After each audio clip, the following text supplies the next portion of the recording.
আসসালামু আলাইকুম। শান্তা ব্লগে সবাইকে স্বাগতম। কেমন আছেন সবাই? আশা করছি সবাই ভালো আছেন। নারীরা একটু বেশি ভালোবাসার পাগল হয়, তাই না? নারীরা একটু যত্নের পাগল হয়।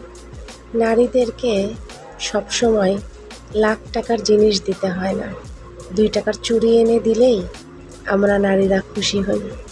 কাঁচা সবজি এনে দিবেন, সুন্দর একটা তরকারি রান্না করে দেব। যা বলবেন সব কিছু করব। সারা দিন ভূতের মতো খাটবো, কিন্তু দিন শেষে ওই যে একটু কেয়ার, ওই যে একটু যত্ন আর একটু ভালোবাসা, এতটুকু পেলেই সারাটা দিন কি করলাম, কি কষ্ট করলাম, এটা আসলে আমরা নারীরা দেখি না। বাচ্চা সামলাই, ঘর সামলাই, এটাও কিন্তু কম বড় কষ্ট না। বাবা মাকে ছেড়ে যখন আপনাদের সংসারে আসি, বা একটা ছেলের সংসারে একটা মেয়ে আসে, অনেক বড় আশা নিয়ে আসে। তার বাবার সংসারে সে যেমন রাজরানী হয়েছিল, এখনও কিন্তু সে রাজরানী না হয়ে থাকলেও একটু ভালোবাসা পেতে চায়। আর প্রতিটা ছেলেই পারে তার বউকে রাজরানী করে রাখতে।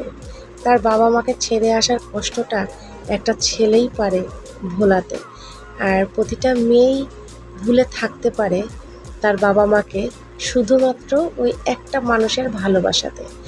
আর এই মানুষটার ভালোবাসাই সব সময় একটা মেয়েকে সামনে এগিয়ে নিয়ে যেতে সাহায্য করে, তার পরিবারকে ভালোবাসতে সাহায্য করে। কারণ স্বামীর ভালোবাসা পেলে প্রতিটা মানুষই তখন আপন হয়ে যায়। মরা গাছে ফুল ফুটতে দেখেছেন কখনো? আমি হলাম সেই মরা গাছের ফুল।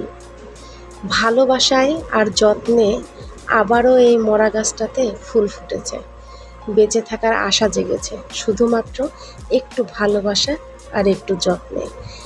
সবসময় দোয়া করি আমার ভালোবাসার মানুষটা, আমার প্রিয় মানুষটা সবসময় ভালো থাকুক। দোয়া করবেন আমার জন্য, আমার পরিবারের জন্য। ভালো থাকবেন সবাই। আসসালামু আলাইকুম।